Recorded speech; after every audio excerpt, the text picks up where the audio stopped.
Hello there. Welcome to Just the Discs. We talk about Blu-rays here and the movies contained upon them, within them. That's what this channel's about. In case you are new here, I'm really about the movies at the end of the day, and I've got a group of varied films to discuss. All of these are Kino Lorber titles, 4 main ones, and then some, sort of also might be interesting kind of titles. But let's start with The Lawyer. Now, this film's from 1970. It is directed by the great Sidney J. Furie, who, if you don't know, is responsible for some really neat films like The Ipcris File and The Entity. And, I like Taking of Beverly Hills. I like Iron Eagle. I like Hit. He did a lot of really interesting stuff. Little Foss and Big Halsey. I know that's a Larry Karaszewski favorite as well. Anyway, fascinating dude. And this one is interesting for a bunch of reasons, not the least of which is that it is kind of ground zero for character actor hero Barry Newman, who I am a huge fan of, like a lot of people, from his role as Kowalski in Vanishing Point. That movie, to me, is just fantastic. And after that, he does Fear is the Key, which is finally getting some recognition on home video, now with 2 releases. And both are incredible car movies, great driving movies. Fear is the Key is one of the great opening car chases in any movie. But I just love Barry Newman, and Steven Soderbergh would use him later in The Limey. And he's just one of those actors that I just really dig. So he had done a couple movies, but I think, and there's an interview with him on here, which is very cool because he passed away mid last year, I want to say. But The Lawyer was his real breakout because he was, I guess, auditioning and acting on stage and things like that. And somehow, I can't remember if he speaks specifically to how Sidney Furie found him, but he, sat down with him, sort of interviewed him, didn't really audition him, had a couple improvisational moments with him, but hired him to do this part. And this movie, pretty underseen as far as I can tell, so it comes out in 1970.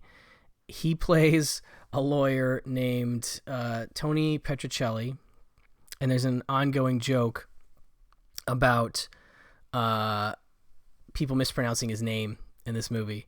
But he's a young lawyer practicing in this rich cattle town of Baker, and he becomes embroiled in this murder case. And this is interesting for a couple different reasons. One, he's kind of a hustler, and so your vibe with him at the beginning, like he's trying to get a guy off for drunken driving, I think.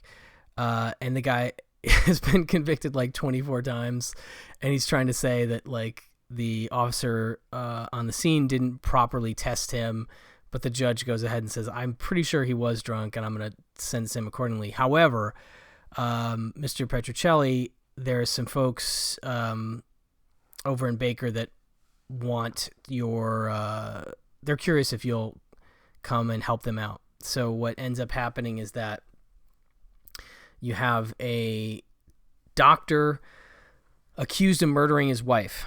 And the scenario is basically that he and his wife come home from, I don't know if it was a night out, more or less, for nightcaps with 2 other couples. And he's just incredibly tired and I guess a little drunk. And he just lays down on the couch and falls asleep, passes out. And his story is that he wakes up and wanders upstairs and sees a figure of some kind standing over his wife. And he can't really tell what's happening. And then he's hit over the head and knocked out. And then he wakes up again and tries to go downstairs. And he gets downstairs and he's knocked out again. And the next day, his wife is found bludgeoned to death, murdered in their bed. And he claims he didn't do it, but everyone in town thinks he did. And, Petrocelli decides to take the case. And what's fascinating about this, and he brought this up in the interview, there's a 20-minute interview with him on here, like I said, and it's great.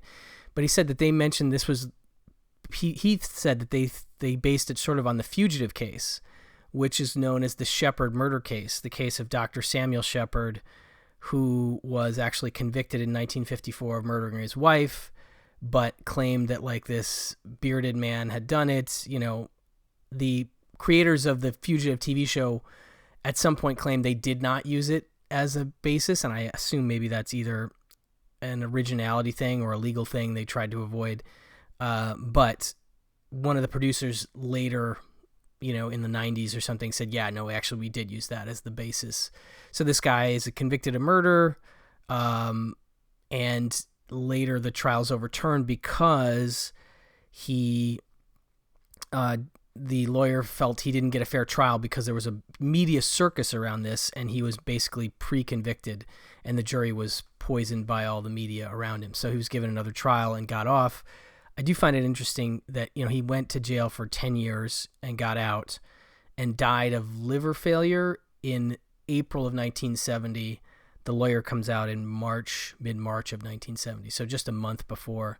Anyway, it's a fascinating case because it's just like, what happened, and so Barry Newman's like his character's a good lawyer and he has a good investigator, and they have a great sparring. The other thing for me is I'm just a sucker for courtroom dramas. I've talked about this before. I took mock trial for a few years in high school and just really enjoy the sort of the back and forth battle between lawyers and how things are introduced and how you can slide things into the jury without it being actually really true. So there's a great rivalry between Harold Gould, who plays the lawyer for the prosecution, and Barry Newman. They just have a great back and forth. There's a running gag where Harold Gould always choose lifesavers, and he'll pass the lifesavers to Barry Newman. It's just great. Diana Muldaur plays Barry Newman's wife. She helps with the cases. Robert Colbert is the accused. But it's fascinating to see things unfold. A lot of it is in the courtroom, but there's flashbacks. There's proposed theoretical flashbacks from both sides that sort of show how they think this went down. And I'm not going to spoil whether or not it's ever revealed what actually happened, but it's a really, really solid movie, and a movie that I liked. I saw it for the first time, I think, 2 years ago, and I definitely liked it, but rewatching it last night on this Blu-ray, I was like, oh, wow, I actually really like this movie. I really dig where it goes, and there's a great bit at the end, I'm definitely not going to spoil, that looks like it's going to be one thing and is something else, and that's a great punctuation for the movie. Barry Newman's character drives a little camper around. I find that really amusing character trait, and he's constantly being harassed for being Italian and all this stuff. Anyway, really great little movie from Sidney J. Furie, and underseen. I see on Letterboxd it's been logged like 140 times, which is insanely low for a movie as good as this is.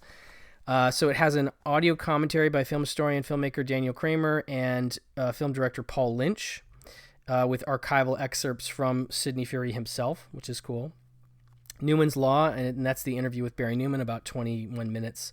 Lawyers' Wives and Lost Loves, an interview with actress Diana Muldaur also. So she has her recollections of the production also. But this is a 2021 HD master from a 4K scan or the original 35 camera negative. High recommendation for me. I really, really like The Lawyer, if you're a Barry Newman fan. Okay, so next up we have Starting Over. Now, this one is interesting for a couple reasons, too. It is written by James L. Brooks, which I find interesting, and definitely has the earmarks of his work to come in the 80s, sort of his approach to relationship comedy, character-based comedy. I dig it.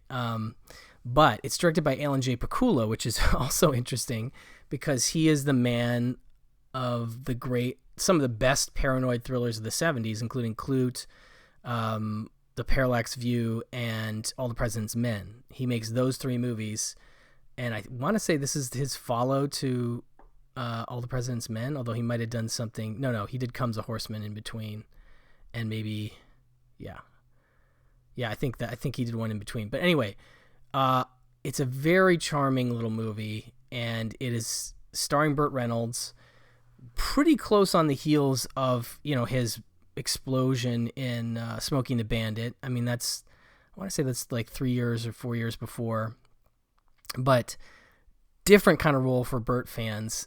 He plays a divorcee who's just getting divorced from his wife Candice Bergen at the beginning of the movie. They have a very sort of dour, at least for him, departure at the beginning, and she's a really interesting character because she's pretty annoying, and one of her annoying traits is that she's fancies herself a songwriter and also a singer, and apparently that's one of the reasons their marriage fails was because he didn't support her songwriting, because it's terrible. And they exemplify both the writing and the singing, and she's off key, and it's meant to be ridiculous. And hats off to Candice Bergen for playing it pretty well. So he is a little crestfallen and broken up from the divorce, gets his own apartment, and goes and hangs with his brother, played by Charles Durning, which I find a fascinating choice, and his wife, Frances Sternhagen, who's always great. And they introduce her to their friend, Jill Clayburgh. And Jill Clayburgh is really tentative about him because he's just gotten out of a divorce, out of a marriage, and she doesn't really want to date him, but they do have sort of an initial... They have a great meet cute, which I'm not going to spoil, that isn't your normal meet cute at all. And so we see Bert, she's just like, I call me in 6 months or 4 months or something. And he's like, what if I can't wait that long? She's like, I just can't do it. So he goes on a couple dates, one of them with Mary Kay Place. And there's a very humorous bit where Candice Bergen's song has actually gotten picked up by the radio, and Mary Kay Place is like singing the song, and you're just like, oh, that's awful. But eventually he finds his way to Jill Clayburgh, and they sort of have a will they, won't they. Candice Bergen may or may not try to re-enter the picture, and that may complicate things. But there's a lot of funny stuff and moving stuff in this, one of which is this divorce men's group that meets in the basement of some church that has Austin Pendleton, Wallace Shawn, and a couple other character actors I definitely recognize, talking about their lives and their divorces and things like that. And there's a funny bit where when they're done, like they have a couple hours in the basement, and then the divorced women's group comes in, so they're always like pounding on the door, and they're always kind of very much anti each other, and that takes a nice little turn towards the end, which is funny too. But very heartwarming and interesting character dramedy from 1979 that I think is still pretty underseen. Really nice movie. Commentary by Daniel Creamer and Howard S. Berger included here. And this is a brand new HD mastered by Paramount from 4K scan of the original camera negative. So that one's fun. And speaking of which, okay, let's change gears a little bit here. This one, also a fascinating story. This is Big Man on Campus from 1989. I'm just going to say right out of the gate, directed by Jeremy Kagan, who did things like The Journey of Natty Gann, The Sting 2, Heroes with Henry Winkler, but he also did The Big Fix with Richard Dreyfuss. This is one of my favorite 70s detective movies that's still, I think, pretty underseen. He's an ex-radical detective, gets roped into a case. It's great. But anyway, this is very different than that. And it was originally known, I believe, as Hunchback of UCLA, which is funny because even the description online said he's found living in the bell tower of UCLA, and it's kind of used in the promo materials. But if you listen to the commentary, which is included here with the director, Jeremy Kagan, he says that they tried to film at UCLA, but UCLA said nope, and thus they filmed at USC. So I think that's pretty funny. But the idea is very much an 80s conceit of, the Hunchback of Notre Dame in college. And so we have our leads here, Corey Parker who I always know from How to Get Into College was the big one for me. Like he's the main guy in that, and so he I guess is also in like Biloxi Blues and I'm Dangerous Tonight and Scream for Help. He's in a bunch of stuff. This is a pretty prominent role for him. So he and his girlfriend, played by Melora Hardin, who I think is both best known for her role on The Office as Jan. When you see her, she's going to look way younger, but she was in that. She's in a ton of stuff, actually, but right away I'm like, oh, Jan from The Office. I guess she was Monk's wife on Monk, maybe, or something. I don't know.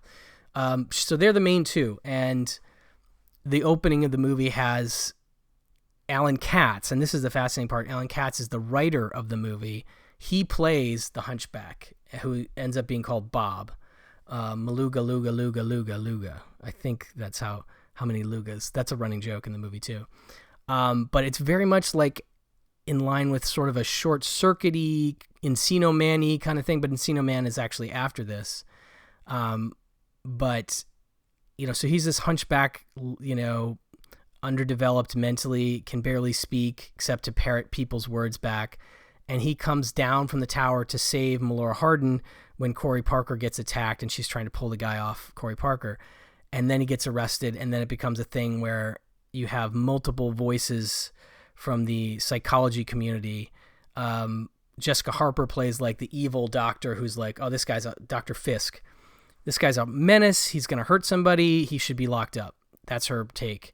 And then Tom Skerritt, and he's plays Dr. Webster, and Cindy Williams, who's like a speech therapist, but also a psychologist. They work for the university. They are able to get him some help, and they want to have him stay with them and be involved with his rehabilitation, teaching him.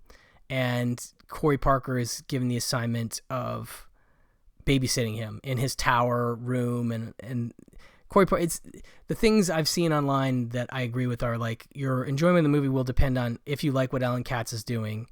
And I do. I think it's really funny. And if you can stand that Corey Parker is constantly making smart aleck comments throughout the movie, which I think are funny, but some may find really annoying. But what's fascinating is Alan Katz, not an actor really, a writer, and was working on this script apparently somewhere where he was able to come into contact with he was at some British production company, and he came into contact with Marty Feldman, and Marty Feldman asked him to read him some of the script that he was working on, and he's like started acting it out, and Marty Feldman's like, you should be this guy. And to have Marty Feldman tell you that is a big deal. Obviously he's an icon. So Katz really did push when he was trying to get the script made for him being the guy, and that really hung things up for a long time. Eventually Arnon Milchan picked up the script and was going to produce it, and even the studio offered him at one time like $1 million not to play the role, and even Arnon Milchan was like, dude, I think you should play it. And he's not wrong, because I really think he's got an interesting character he's developed here from the ground up. He sounds kind of like a Muppet. He speaks in only parroting backwards to begin with, but we see him evolve as he goes through the movie, and he starts to surprise you with intelligent things and just ridiculous comments and taking literal things, turns of phrase literally. That stuff is all very funny. So it's just sort of like an episodic thing of him getting smarter and smarter and sort of having an infatuation with the Melora Hardin character, and where's that going to go? And then there's this oddball, like sort of a right-wing, I guess like Rush Limbaugh-esque talk show host somewhere. Not exactly that, but like played by Garrett Graham. So there's a little bit of a Phantom of the Paradise reunion here. And that comes into play at some point. Like he's very much like anti this guy, like this guy's dangerous and blah, blah, blah. But it's a fascinating and funny movie for me. And I just love this supporting cast. Cindy Williams is great as this teacher. Bob gets into lots of awkward situations with her. Tom Skerritt is great. And it's just a really cute movie. And you listen to the interview with Alan Katz on here, which is great. And there's also a commentary with Jeremy Kagan here. And you find out the movie, the reason it's not as well known in part is because it never got an actual theatrical release in the States. Vestron Video, I guess, was going to put it out, or maybe it was Vestron. And they ran out of money, and they ended up selling the foreign rights, and then nobody wanted to buy just the domestic rights. So it ended up on cable. And I remember this cover, it's an indelible VHS cover from my youth. And I think I only saw it for the first time 4 or 5 years ago. And I found it really charming at that time. But it's gotten more charming each time I've seen it. I think I've seen it like 3 times now, which is funny because there's a lot of movies I haven't seen, but I've seen this 3 times. But yeah, it's just the stuff he's doing is so goofy. There's a physical aspect to it that's great, and just a lot of goofy verbal comedy that I just was busting up at last night, the 3rd time watching it, So this movie definitely deserves more of a reputation than it has, and I'm hoping this Blu-ray, it's a nice widescreen movie. I'm hoping this Blu-ray will get it a little bit more attention. Definitely check out the What About Bob interview with Alan Katz. There's an alternate ending, which has director commentary by Jeremy Kagan. I will say, I don't know about the ending they went with versus the alternate. Alternate might be better. It's a tough movie to end, ultimately. And so really neat 80s comedy that is underseen. Big Man on Campus. Okay, very sharp turn here into a 90s indie that I definitely remember from my video store days as well. And that is The Minus Man. And this stars Owen Wilson. And at the time, when it came out in 99, was I think one of the first, if not the first, dramatic role he was playing. Supporting cast includes Janine Garofalo, Brian Cox, Mercedes Ruehl, Sheryl Crow. And I think this is the movie that Owen Wilson and Sheryl Crow met on, and they would go out for a long time. Dwight Yoakam, Dennis Haysbert, Alex Warren. So the idea is that Van Siegert, that's Owen Wilson, is a very quiet serial killer. And he has a method of killing people with some kind of poison that kind of makes it look like a heart attack.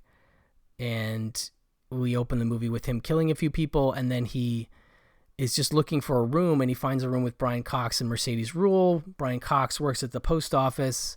They take a liking to him. They tell him he should get a job at the post office. He does. He becomes a postman. Janine Garofalo works at the post office. She's always kind of hitting on him. And so they kind of become involved. And then he has this sort of ongoing negotiation in his head with Dwight Yoakam and Dennis Haysbert, who play like either fictional or real FBI people that are constantly telling him, like, we're going to catch you, dude. You screwed up. And so that's a whole thing. Larry Miller is also in this movie. I like Larry Miller a lot. But yeah, it's a fascinating character study, and it's so low key, and a lot of it is internal, and there's voiceover, and it's just a very curious film that's, I think, pretty forgotten these days. Hampton Fancher, I think, only directed this movie, but he, of course, is a writer on Blade Runner. That's one of his big ones. And the sequels, etc., are spun off of his material. But I wish he directed another movie. I know this one didn't do that well, and it's obviously been not on Blu-ray for a long time, so clearly a lot of people haven't seen it. But I think it's fascinating. There is a commentary with him and producer Fido Ate, moderated by Max Every, which is good. But just great to have this on Blu-ray finally. It's a really interesting and good performance from Owen Wilson. Okay, next up we have sort of a bunch of, of interest kinds of Kino releases here. We'll start with this Philo Vance collection. I'm a big fan of these detective movies from the 30s. There's a lot of different ones that were series. Some of them were based on radio shows, like The Whistler, which is getting a nice Blu-ray box set from Indicator next month, I think, and I got a chance to preview some of those. I actually love the Whistler movies. I won't go too far into that. I'll save that for later. But anyway, Philo Vance, like some other famous detectives, Philip Marlowe, has been played by multiple actors, but one of the main actors is William Powell. And in this case, we have 3 of those films. We have the Canary murder case, the Green murder case, and the Benson murder case. And these are based on S.S. Van Dyne's best-selling novels. And these are all classic pre-code murder mysteries that showcase the case-cracking prowess of the debonair detective Philo Vance. As I said, portrayed by William Powell, of course, from The Thin Man. Canary murder case from 1929 is about a scheming showgirl known as the Canary who turns up dead, and so does one of the lone witnesses to the killing. Only Philo Vance stands a chance at cracking this case. Directed by Malcolm St. Clair. Co-starring Jean Arthur, who I love, and the legendary Louise Brooks as the conniving Canary herself. So that one sounds fascinating. The Green murder case, also 1929. Members of a wealthy but loathsome Green family gather at a spooky old castle to establish the terms of a will, only to be mysteriously murdered one by one. Philo Vance scrutinizes the clues and suspects. Directed by Frank Tuttle, who did This Gun for Hire with Alan Ladd, which is a solid noir. Also, Jean Arthur co-starring in this one, and Florence Eldridge. And then finally, the Benson murder case from 1930. When a ruthless, crooked stockbroker croaks at his luxurious country estate, Philo Vance just so happens to be there to investigate. Also a Frank Tuttle joint, co-starring Paul Lucas, William Stage Boyd, and one of the Powell's Thin Man suspects, Natalie Moorhead. And these are brand new restorations of the 4K restorations of the Canary murder case and the Green murder case, and a 2K restoration of the Benson murder case. 2, audio commentaries on the Canary murder case and Green murder case by Kim Newman and Barry Forshaw. 2 of my favorite commentators, and as a team, I think they're fantastic. So I'm very much looking forward to checking those commentary out. And there's a new Benson murder commentary by professor and film scholar Jason A. Nye, who's also solid. So this is a very exciting mystery set that I'm going to dig into, I think, this week. Next up, we have Bluebeard. Now, this one is the 80th anniversary edition. This is directed by the great Edgar G. Ulmer of Detour fame. If you haven't seen Detour, one of the great film noirs of all time, and has a great Criterion release. Kino put out an Edgar G. Ulmer sci-fi collection last year, I think, with The Man from Planet X, Beyond the Time Barrier, and The Amazing Transparent Man. They've also put out a couple of his other films, but this is a big one in terms of, like, Detour is his most known thriller, I think, or his most known film, but Bluebeard is a big one. Stars John Carradine, Gene Parker, and John Carradine is the titular Bluebeard. This is a scream great. John Carradine stars in this eerie film noir version of the oft-told Bluebeard legend. Carradine is masterful as the dastardly Gaston, an artist and puppeteer in the 19th century Paris with a ghastly penchant for strangling lovely young models and surreptitiously slipping their bodies into the Seine. Gaston's latest model, Lucille, Gene Parker, learns of his shocking secret and bravely vows to bring him to justice. Directed by the master of strange and spellbinding Edgar G. Ulmer, who also did The Black Cat, one of my favorite Universal horror movies that's not, considered the main canon, and I think it should be because it's super weird and awesome.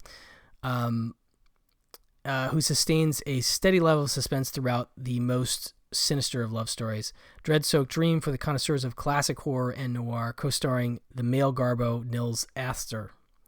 2020 HD master by Paramount Pictures from a 4K scan. New audio commentary by film historians Gregory W. Mank and Tom Weaver, both classic film aficionados, and Tom Weaver especially known for his commentaries on the Universal horror films, so he's a perfect fit for this, I would think. And also a new commentary by David Del Valle, who's an enjoyable film historian in his own right, and has a tendency to show up on movies that are a bit campier. I think he has an enjoyment of those. So I'd be very curious to hear his track as well. But very cool new Edgar G. Ulmer disc.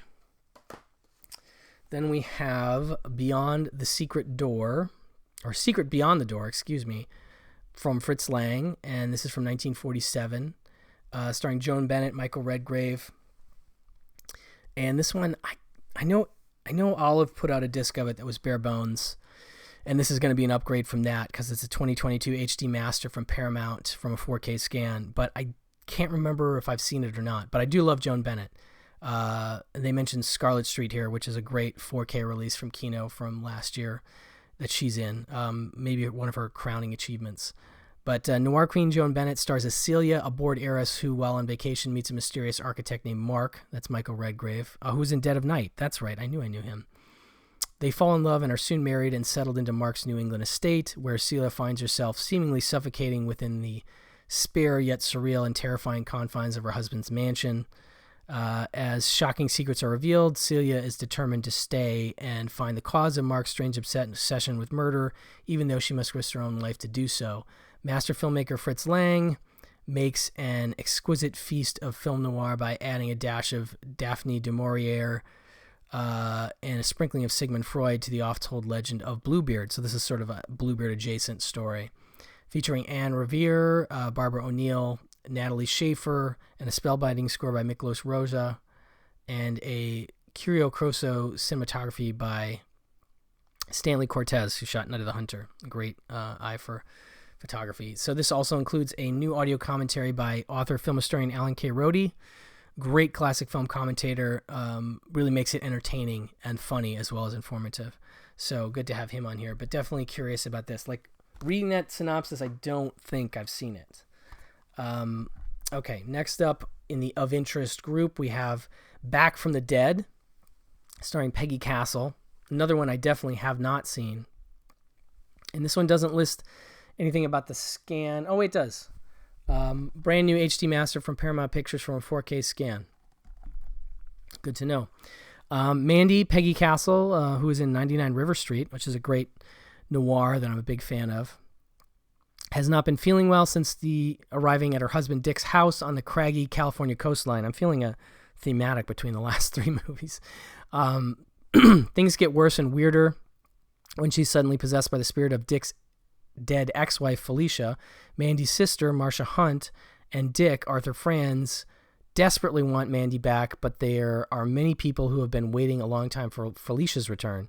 Sinister people who practice the black arts, who will stop at nothing to make sure Felicia is back from the dead, get hypnotized by this strange and eerie tale directed by Charles Marquis Warren of The Unknown Terror, adapted by Catherine Turney, No Man of Her Own, from her novel, The Other One, and shot by Ernest Haller, Gone with the Wind, in gorgeous black and white regal scope. So, new audio commentary by film historian Tom Weaver, Gary D. Rhodes, and Larry Blameyer. Nice to see Tom Weaver back. And then new audio commentary by film historians David Del Val and Dana M. Reams. So 2 commentaries, new transfer, interesting sounding movie for sure.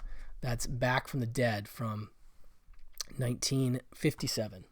And then lastly, we've got a couple from the Kino Cult line. These are numbers 6 and 7 respectively. This one is called Drifter. It's from 1974. I don't know this film. I've never heard of it. A prolific filmmaker who explored documentary, narrative, and experimental cinema, Pat Rocco captured the essence of queer culture in the late 1960s and early 70s, when it was still largely ignored by the popular media. Having achieved notoriety in the gay underground, Rocco expected his third feature to cross over to general audiences.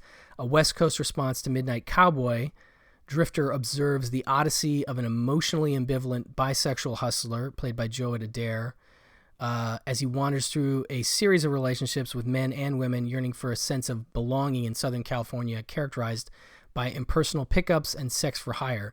Playful and irreverent, Rocco's films could also be disarmingly earnest and sensitive, and might have found a greater audience had not serious gay narratives remained such a stubborn cultural taboo. As it was, Rocco's breakthrough film failed to receive commercial distribution, and for decades Drifter remained virtually unseen. Again, I've never heard of it. 50 years later, Kino Cult celebrates Rocco's magnum opus with a 2K restoration from the original 16mm AB negatives preserved by the UCLA Film and Television Archive, setting the stage for a reappraisal of Rocco's eclectic and historically significant body of work. So this includes an audio commentary by film historian Finley Freebert and 4 short films by Pat Rocco. It's very cool. I love it when they do this. A filmmaker I don't know, but now I can see his, Cadillac work and some of his original shorts. So you have Autumn Nocturne from 68, 24 minutes. A Matter of Life, 1968, 14 minutes, featuring Joe Adair also. Strip from 1968, 5 minutes. And Sunny Boys from 68, 3 minutes. So he's very busy in 68. But yeah, very cool entry in the Kino cult line that I was not aware of prior to this release. And then lastly, I am aware of this person, but not necessarily the films contained. This is number 7 in the Kino cult line. It is Betty Page double feature Varieties and Teaserama. I've definitely heard of both of them. I don't think I've seen either, from 1954 and 55. Experienced the golden age of burlesque in this titillating triple feature of 50s grindhouse classics, newly restored from the original negatives. Pinup goddess Betty Page shares the screen with striptease legend Tempest Storm in the holy grails of full-color burlesque films Varieties, 1954, and Teaserama, 1955. Directed by Girly Picks impresario Irving Klaw, the dance card includes performances by strip queens Lily St. Cyr, tantalizing Trudy Wayne, and quote, female impersonator Vicky Lynn, interspersed with obligatory appearances by Baggy Pants Comics and Sunny Songsters. Concluding the trilogy is Klaw's Buxom Beau Tease, 1956, which incorporates the short color film Striptease Revealed and features incendiary performances by Blaze Starr and Dorian Dennis. I definitely remember Blaze Starr being part of a series that Something Weird put out.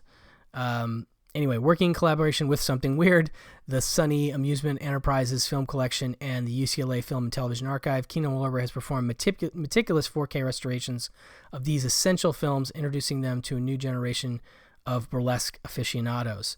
So, 4K restorations of Teaserama and Varieties from the original 16mm camera negatives, 4K restoration of Buxom Beau Tease from the 35 camera negative and 16mm materials. This is a multi-disc set, so we have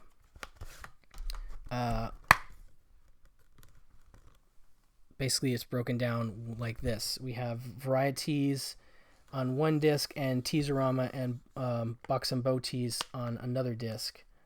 And there's some like alternative artwork that I may swap out. But it says disc 1 has Teaserama, audio commentary by Joe Whedon, author of the Burlesque Handbook. Teaserama Something Weird Video Edition, audio commentary by David F. Friedman and Mike Vraney, the late, great Mike Vraney. Buxom Beau Tease 4K restoration, Teaserama theatrical trailer, Buxom Beau Tease theatrical trailer. And Disc 2, Varieties 4K restoration, audio commentary by film historian Alexandra Heller-Nicholas. Huge fan of hers. Would love to get her on the show at some point. Varieties Something Weird Video Edition, audio commentary by David F. Friedman and Mike Vraney again. So a very nice release of a niche cult item from Kino Lorber and Something Weird. Anyway, that will do it for this round. Hopefully some enjoyable stuff or interesting stuff in here for you to check out. But I think for me, The Lawyer is the one. That is the one that really got me this time. And I give it my highest recommendation. So thank you so much for watching. Thank you so much for listening. And I'll talk to you soon. Bye-bye.